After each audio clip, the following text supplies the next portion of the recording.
Mariandra, you're a victim of farm attacks. Can you tell me your story?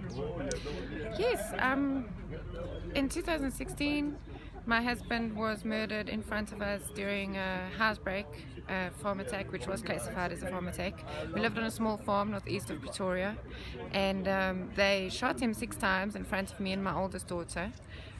We had 3 girls at the time, 6, 4 and 2 years old, and I was 8 months pregnant with our son, our 4th child. They shot him 5 times, and then my little girl put up her hand and said, "Please, you can take my piggy bank. I've got money, please don't shoot my mommy." And my husband got up for the very last time and they shot him in the head, execution style, in front of us. So she's still traumatized. This has been 2 years now.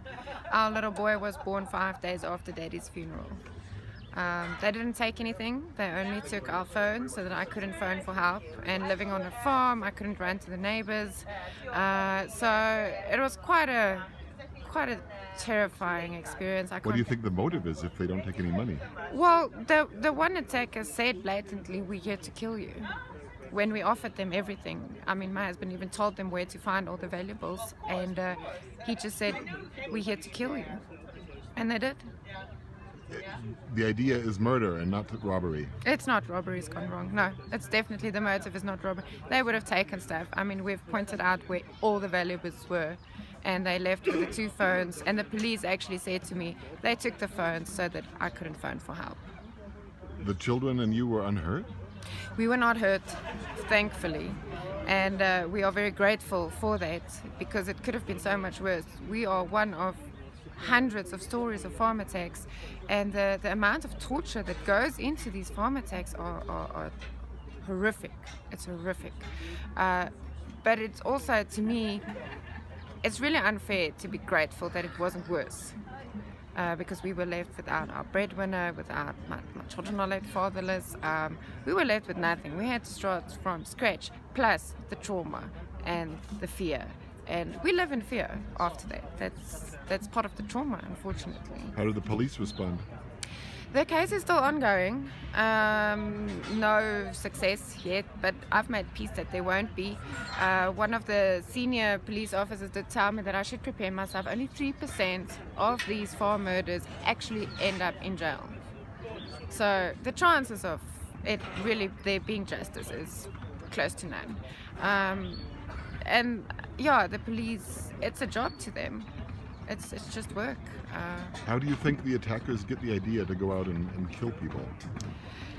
I've noticed, I've followed the trends in the media as well. It is related to, you could say it's related to the hate speech comments that's been made by, like, the EFF.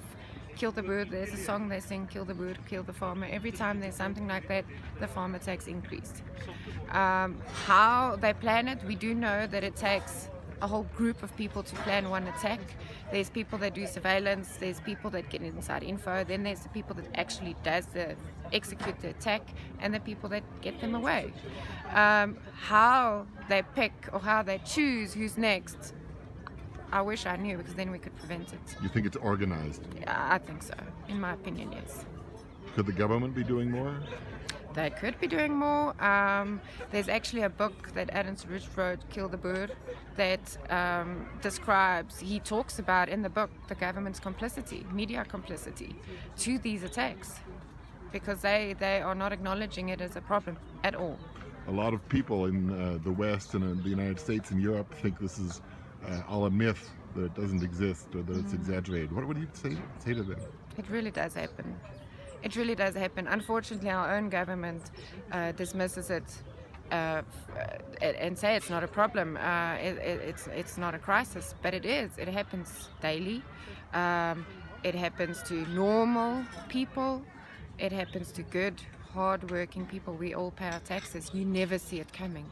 I mean, in our case, when it happened, one of my first thoughts were, this can't be happening to us.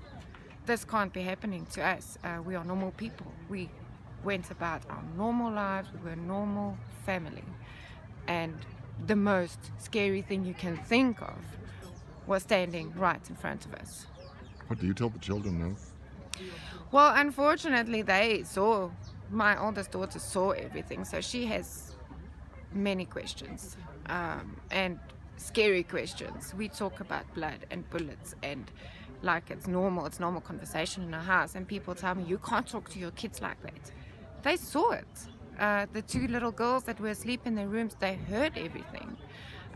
They were thrown into this, and it's pure evil. My oldest daughter, her biggest issue now is trust in people, because she says to me, how can people be so evil? How can they do that? How can they shoot someone 6 times? How can they? And I said, well, you get bad people. I can't answer all her questions. Why was there so much blood? The blood was so much that it seeped through the floor. It happened upstairs, and we had a wooden floor. The blood seeped through the ceiling into her room below. That's how much blood there was. You don't even see these things in the movies, and it happened right in front of us. It's horrific.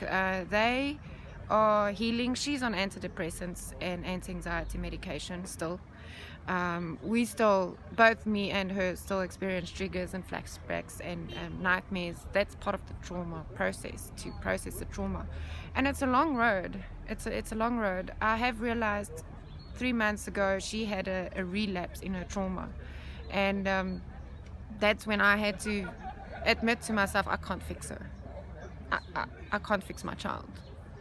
She has been scarred for life, and I need to manage this and make sure that she sees the good side of life. So that's what I've decided very early on with the birth of my son, which I was alone when he was born. I had to get up and say, you know what? These kids deserve a good life. I need to give them a good life. This will not determine the rest of our lives. They're still small.